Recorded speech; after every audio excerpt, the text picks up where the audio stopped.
All right now, you already know what time of day it is with Ash. Ash spent his whole life in a deep freezer, watching people, okay, through a crack between a Miller Lite and a Coors Light. Heck, he would sleep on a park bench in the middle of the day. The sun was cooking his face like a rotisserie chicken, okay, and he was knocked out. Not the guy who plays Nate now. Nate, he's tall. Maybe the air is thin up there, and that's why he's not getting oxygen to his brain. That's the only thing I can think. When I see that, this is me. That was me. I was blowing the trumpet of confusion. That's what it was. I was sounding the trumpet of confusion. Hey everybody, thank you so much for checking out this video. It's your girl LB. Welcome to my channel, Watch With Me LB, where I give you fun, fresh, and funny rants, reviews, and recaps on my favorite movies and TV shows. And we're here to talk about this play, okay? I have been waiting on this play. Child, Lexi said, I'm about to do this. You hear me? Go ahead and give Lexi her Tony. But if you have not, please subscribe to my channel. We be having fun. So if you want to have fun and like listen to me talk about stuff and then talk about stuff in the comments, go ahead and subscribe because it's fun. Let me just go ahead and say also, I have the day off today. All right, it's President's Day. And my children are at school. I don't even remember the last time that I was off, but they were not. It's usually the other way around. They be off of school for all but day, recycling can day, beer bottle top celebration activity day. I'm gonna get this video out. I have a wonderful box of Girl Scout cookies that came in, okay? I also have some adult beverages. Yes, it's the morning time. And it's going to be there waiting for me when I decide I want a day drink. Mind your business. I'm going to order in food. I ain't doing nothing today. So let's go ahead and talk about Euphoria so I can take a nap. It's going to be so good. So the episode opens up, we're doing the play, right? And what was really cool about this episode was that they showed us the actual things that were happening in real life to the actual people from the show. And then they also showed us the scenes from the play. So they go back and forth, and sometimes they do it so smooth that I couldn't tell if I was looking at the people in the play or the people from the show. Because whoever the casting director was that casted these doppelgangers for these children, child, listen, I'm telling you, they better be on their A game, okay? Because if those doppelgangers can't act, they could replace them people and nobody would know, child. I'm telling you, them people look just like Kat and Maddie and Cassie. Damn. So we're at Rue's father's funeral, and we're going back when Rue and Lexi were best friends, right? And so Lexi's going to find Rue at the funeral, and she's in her bedroom and she's getting high, right? And she's cut up some pills or whatever and is snorting them. So that lets us know, obviously, she's been doing, snorting the pills for a while, right? I thought she was taking them when her daddy died, like popping them, but she was snorting them too. I thought it was interesting because Rue was snorting the pills when Lexi walked in the room, and Lexi didn't judge her at all. Like, Lexi didn't say, Rue, you shouldn't be doing that. Why are you doing that? Don't do that. She just was like, hey girl, what's going on, right? Because they were real friends. Rue and Lexi were actual true friends and had the kind of relationship where they didn't judge each other and they would talk about things with each other honestly. And Lexi goes in and she can see Rue is hurting, obviously, and so she reads her this poem called Let Your Darkness Be a Bell Tower by Rainer Maria Wilkie.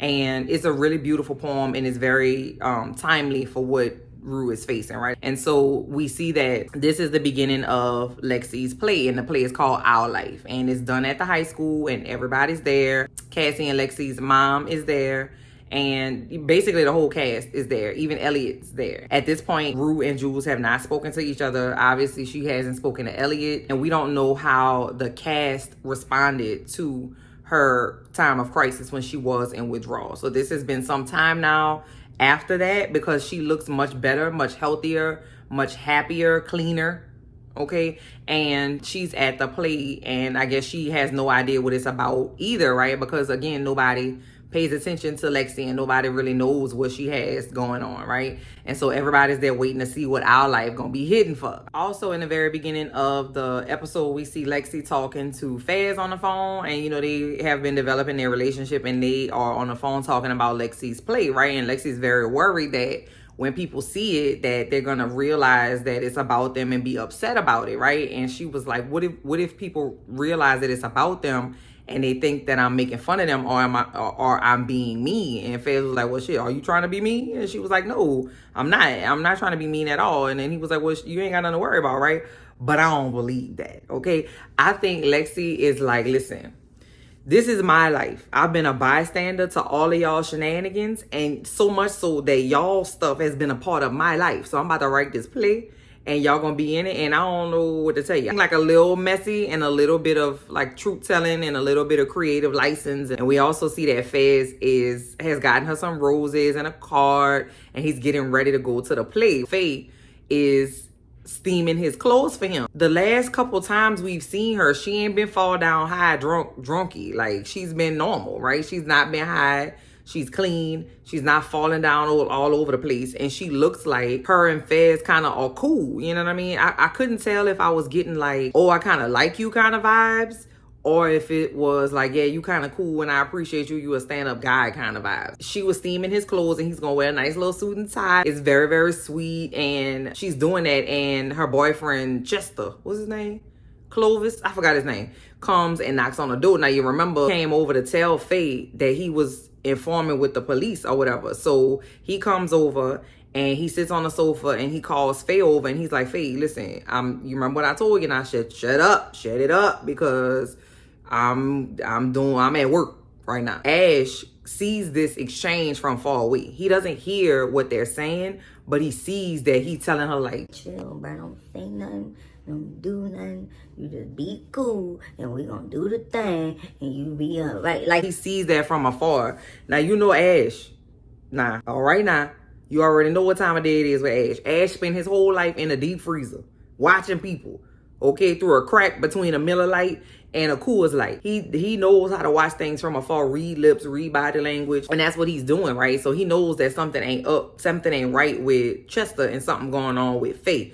And so when he sees that exchange and Faye walks away, he also clocks that Faye is kind of like feeling apprehensive about whatever it is that he just told her. So he's going into Ash mode, and that's never a good thing. It was like 15 minutes into the episode / play when I had several queries that I needed to get some clarification on.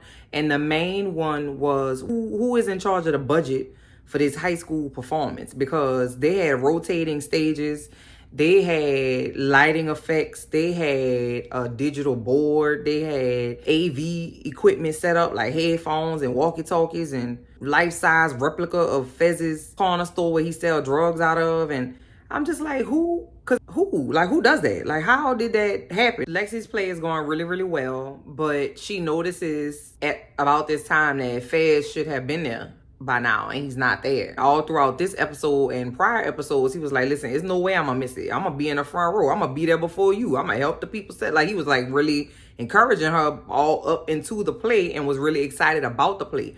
And we see that he is, had Faye press his suit and he's getting ready, got the flowers, and he texts Lexi that he's on his way. But now we see, obviously, at the play, he's not there. And the play is commencing, like, they well into the play now. And even if he was running a little late, he should have been there still. So this is where we, as fans, get nervous. We already know he got a rat in his house, and we already know he got a murderer in his house, okay? And those are not good combinations, because usually one is going to take the other out. So at this point in the play, we are starting to focus on Cassie and her relationship with Lexi. So Lexi has said that she is 433 days younger than Lexi. She's like, listen, Cassie got these big ass titties. I'm trying to get me some. Listen, we sisters. We got the same mom and daddy.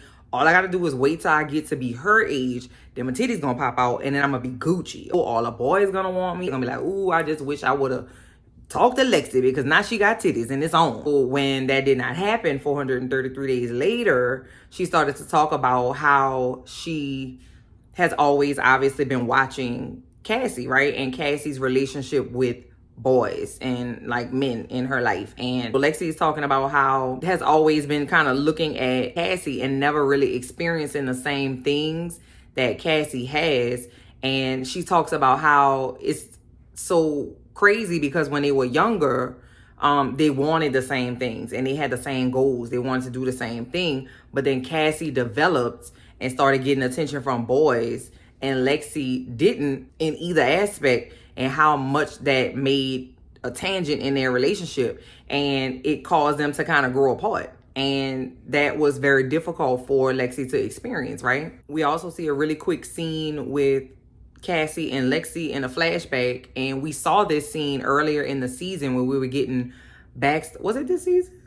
Child, I don't remember. Euphoria be making me tired, Lord. When we got Cassie's backstory, when her dad started to use drugs, right? And we saw the scene where the daddy took them for ice cream, and they were riding back, from their little outing with him. We saw that through Cassie's eyes. Now we're seeing it through Lexi's eyes. And Lexi knew that something was wrong with her dad. I don't know if she knew that it was drug, but she knew something was wrong. And he was high on their little outing or whatever. So by the time they went to go get ice cream, and by the time they got back, he was asleep on the park bench in the middle of the day. The sun was cooking his face like a rotisserie chicken, okay? And he was knocked out on a bench. And so he got up and was like, come on, girls, let's go ahead and go home. And was slurring his words. And Lexi didn't want to get in the car, which, because Cassie was like, don't be rude. Like, you don't want him to think we don't trust him. And Cassie was like, bitch, I don't trust him. You ain't about to kill me. So she got in the car because she didn't want to, go against her dad and go against her older sister. So she's sitting in the back of the car crying, thinking she about to drive off into the sunset, the eternal sunset. Because I wouldn't have went. Let me give me an RTA map. Okay, and I'm gonna be catching public transportation because you're about to kill me, daddy. Okay, love you. At this point, we see in real life Rue laying in bed with her mom, and her mom is eating ice cream, right? And her mom has this look on her face, and that is the look of a mother who is completely sick of their child. Do you hear me? That's the look of a mother who ain't got nothing left to give. That is the look of a mother who has told their child right from wrong, done all the things, loved, encouraged, tough love, soft love, left love, and right love, and has provided their child with everything that they can, and their child has still done whatever. Go ahead and do what you want to do, baby. I don't know what to tell you, but don't come over here looking for me to save you, catch you, help you, encourage you, back you up, because guess what? I'm done. She says, Rue, you broke me. You completely tore me down to the white meat, okay? I can't do it no more. I'm taking you off my plate. I say, come on, girl. You better come on and set up a boundary. You about to be 18 and you about to be grown. And I could tell you don't want to stop doing drugs. If you want to do every drug on the planet simultaneously, baby, feel free. The world is yours to do it. Do it till you're satisfied. And I was very proud of her for saying that. And I could tell it hurt Rue's feelings. But again, you have to sit in your shit. You have to sit in the fact that your behavior and your choices do impact people, and they have to decide how to handle what it is that you do and the pain that you inflict on them. And baby mama said, guess what? Do it. My name is Paul, and that's between y'all, okay? My name is Bennett, and I ain't in it. So the mom is like, listen, you gonna do drugs, and it ain't got nothing to do with me, baby. Ali told them whether or not she gets clean is not on them, and I feel like she took that to heart. Guess what? I got 2 daughters, okay? I need to focus on Gia right now because your ass has taken up enough of my time. And I was glad she said that, and I feel like she really means it, and I'm glad because that means that my baby Gia gonna get the help that she needs. Because what you're not gonna do is ignore my baby Gia. In my family, we have a little saying, and they say, I'm there, yeah. Like, I'm here. Acknowledge me. Okay, that's what Gia said. Gia said, I'm there, yeah. And Rue was like, nah, that's fair. I got it. Totally get that. I feel you, Mom. Ain't nothing I can say. Because it really wasn't nothing. What you gonna say? No, Mom, you gotta believe in me. I promise. Nah, girl. No, ma'am. Talk about Maddie. And when Maddie first touched down in Lexi's life, okay? And that was when Maddie and Cassie got cool in their 9th grade year. So Cassie and Maddie are a year older than Lexi and Rue are. And so they were on a cheerleading team together, and that kind of gives you like a little throwback to season 1 when we saw them on a cheerleading team or whatever. And Lexi's talking about how they became inseparable when they, in their 9th grade year when they were on a cheerleading squad or whatever, even though I don't understand whatever they were doing. Like, they were dancing to Tweet Oops Oh My, which was the jam back in the day, okay? But I don't understand what they have to do with cheering on like a basketball team, because it looked like they was trying to like seduce the whole team. I don't, you know what I'm saying? I understand that that's part of what cheerleading is. I don't know, child. I'm from here. That's where I come from. That's because I'm old. So I don't know. Everybody was like, and hey, you want body roll, baby, go off. Maddie moved in with them because Maddie's mom and dad were fighting a lot. And so she stayed at Lexi and Cassie's house for like a long time, right? And you could really see that they were really true friends and they really were there to support each other, right? And so we flip again to right after Maddie finds out that Cassie has been sleeping with Nate, and she chases her into the bathroom. And she really is angry, but she's more hurt than she is angry. And she's at the door where Cassie's locked in the bathroom. And she's telling her, like, this is never going to end. Like, already this boy done humiliated me, choked me, lied to me, just all kind of stuff. And now he's sleeping with my best friend. And you, like, if you want to ruin our friendship, cool. It's buku ways to do that. But you knew better than that. Like, I was a real friend to you, and I never would have did that to you. It don't matter what would ever happened. I would have never found myself with the occasion to put my vagina on your boyfriend's penis. It was a really touching scene because Maddie really sound really hurt. That was a really great scene. But then we also get into some disturbing stuff, in my opinion, because we really start to get a little catastrophic Cassie around here. Because she really, like, catastrophic Cassie has just been sitting in the audience watching the play. And at this point, this is again where I have several queries that I'd like your assistance with, okay? I just don't like Cassie, bro. That's just I could really just end it right there. I'm not going to, obviously, because we got to talk about it. But I'm just saying, like, I don't like that girl, bro. Like, I just really have a problem. I really have a problem with her. I really want to pop her in her nose with 5 of my knuckles that are balled up together in unison. It's really difficult for me. She makes things difficult for me because I'm very upset with her. So at this point, we seeing Cassie see herself in a play. This is when she understands, because Cassie kind of, she a little off. So she seemed like she didn't really catch that it was about them.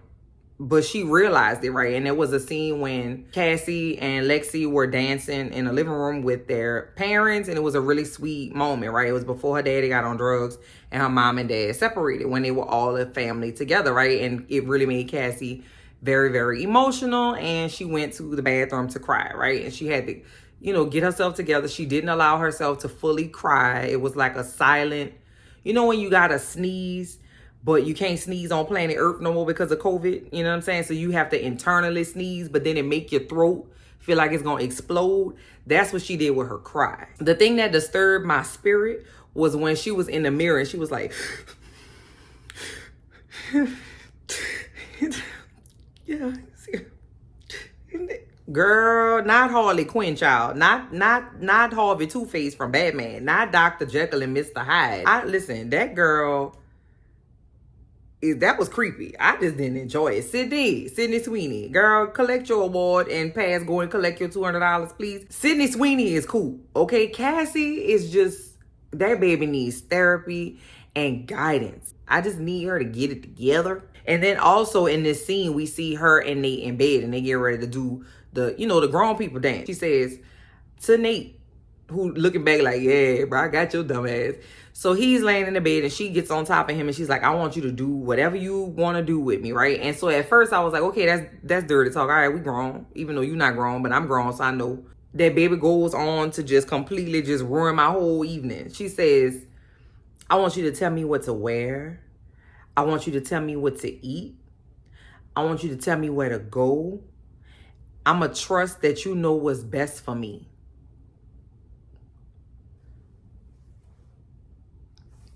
I had trouble. I was having trouble processing that. I was like, wait a second. Let me rewind it. When I went back and that girl was like, you could tell me to eat kitty litter and I'm going to be like, the clumps or not the clumps. Like, man, I'm telling you, that girl was so serious when she said it. And then Nate was like, are you sure? Like, they're going to kind of judge you. You don't care? And she was like, listen, baby, at least I'm going to be loved. That's really all that matters at the end of the day. How sad is that? Girl, not tell me what to eat. Girl, I will fight you. You understand me? Don't you dare tell me what to eat. Ain't nobody told me what to eat since elementary school. Okay? When Sister Sienna made me eat my beets. Okay, it was beets cut up into squares, and they were cold, and she made me eat my beets, so I couldn't go to recess, and I had a very important kickball game I needed to get to. How you gonna volunteer yourself to be enslaved? What you talking about, girl? Tell me what to eat and what to wear and where to go. Girl, I will bop your eye, Cassie. I ain't never, girl, listen. It's no girls in here. I'm by myself. It's me and my dog and my ring light.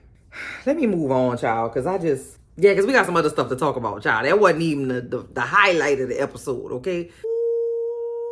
Ooh-wee, y'all, listen. This, I think it was maybe like a minute 30 seconds top. It was like a come down and come around and come up kind of red. I don't know why, but that's literally what I did when I saw this it was creepy for sure, but it was just, let me talk about it. Just shut up and talk about it, Elle. Girl, come on here. You just calm down. First of all, calm me down. The next scene we see is Nate in a mirror, okay? It's a mirror, and it looks like the motel room mirror where Cal took Jules and where Cal takes his little things, right? Nate facing the mirror, but his reflection is not looking back at him.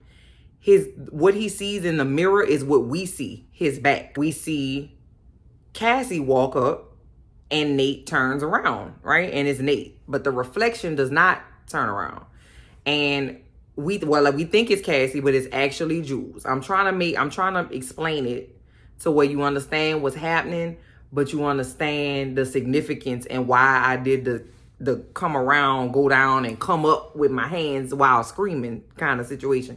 So we see that it's Jules hugging Nate. At this point, we don't know if it's the play, if this happened in real life, if this is a dream. We don't know any of this right now. So we see that, and then we see when Nate turns around, he sees Maddie in her purple dress, right? And then we see Cassie being slammed down on the bed and being held down by her head the way that Jules was in the tape by Cal, okay? And we see her stockings being ripped off and her area, her bottom being exposed. And then we see Cal walking over, okay, after this happened. So I'm like, well, shit, who did that? Who ripped up stuff if Cal is walking over? Who did that? We would assume that it would be Nate doing that. So then in my mind, I'm like, I know that Nate is not about to have a threesome with his daddy and his girlfriend.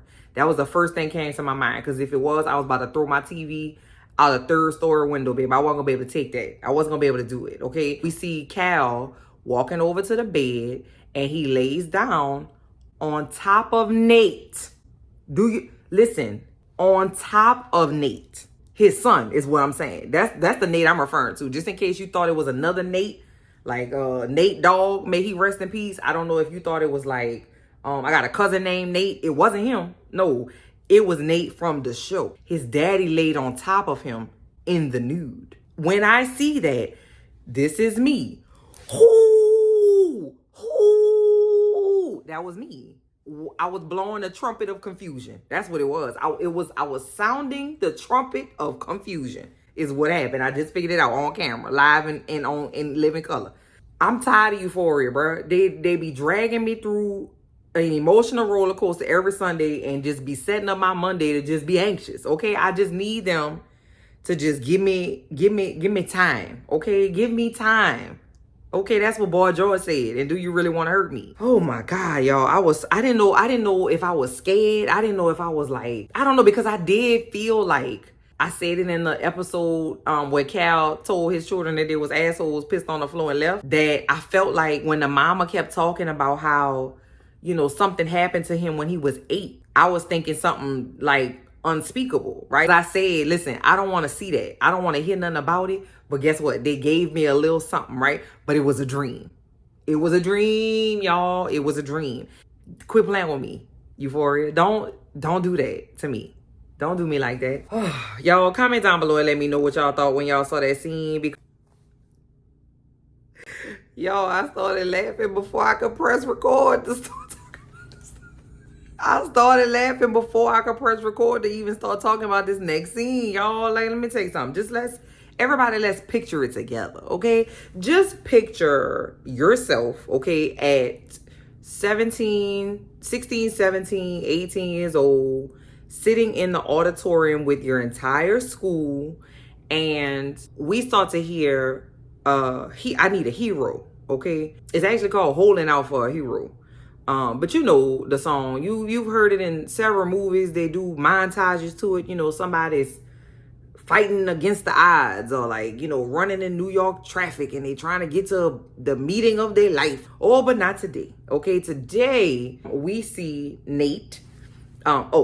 Jake. Okay. Oh, before I get into that, shouts out to Ethan. Okay, Ethan, who's Kat's ex-boyfriend, has played 17 different roles in the play. Okay, he's played a photographer. He played Cassie and Lexi mama. He plays Nate, also known as Jake, in the play. He has played Cassie and Lexi's daddy. Okay, he's filling all the roles. You understand? He stole the show. He ate and left no crumbs. Okay, and so Nate is being played as Jake in the play. Okay, and Jake is in the weight room with the football team, right? So just picture yourself sitting in the auditorium in the seat, and you see the football team. Now, I don't know, I'm sure, I just feel like I can't be 100% sure, but usually the football team are like popular, right? Because they can do something that most other people can't do, you know what I'm saying? And everybody knows who they are. So picture the football team in your school being portrayed on stage in gold lame tights and being very effeminate, okay? And I just want you to imagine how that would feel watching it.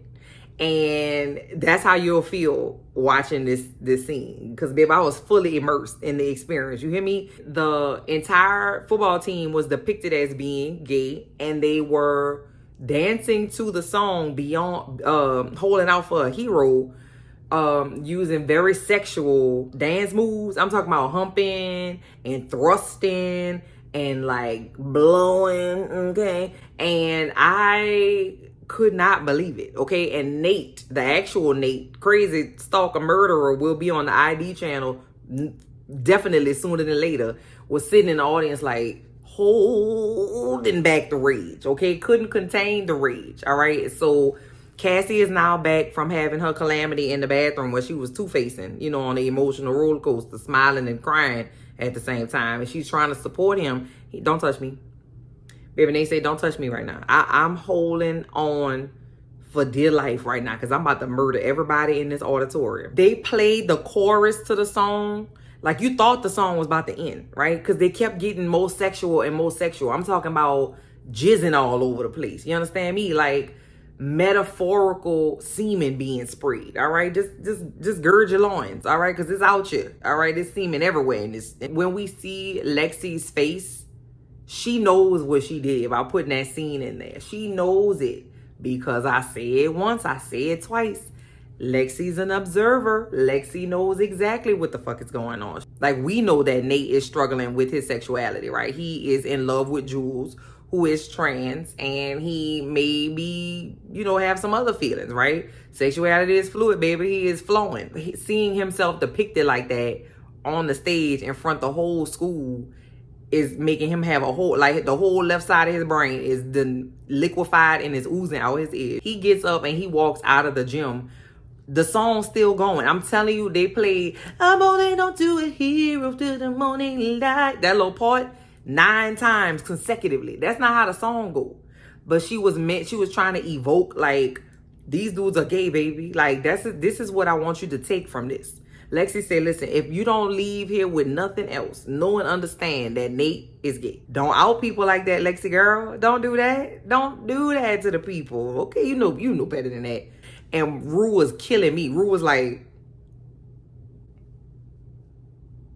y'all see this shit? Y'all see? Like, she was like, am I tripping? I know I have not used no drugs. Am I seeing things? Am I hallucinating? So Nate can't take it anymore. He gets up and he leaves out the theater. You know who following him? His little puppy named Cassie. Oh my God, babe, I'm so sorry. I can't believe it. My guy Nate says, why are they laughing is so homophobic. Boy, if that ain't the pot calling the kettle and the kettle calling the pot. You? You, not the one that embarrassed and physically threatened the only trans person in the party the very first moment you saw her, / the moment you fell in love with Jules, huh? Not you, huh? Not you that use the F word all the time. Not you. Not you. Child, you better get on my face. Not the guy who plays Nate. Nah, Nate, he's tall. Maybe the air is thin up there. And that's why he's not getting oxygen to his brain. That's the only thing I could think. You know, his little puppy chasing him, right? And the puppy say, "Oh my God, babe, I'm so sorry. I had no idea Lexi was planning to do that." As soon as his puppy said that, Nate said, "You know what? Pack your shit and get the fuck up out my house. I'm done with you."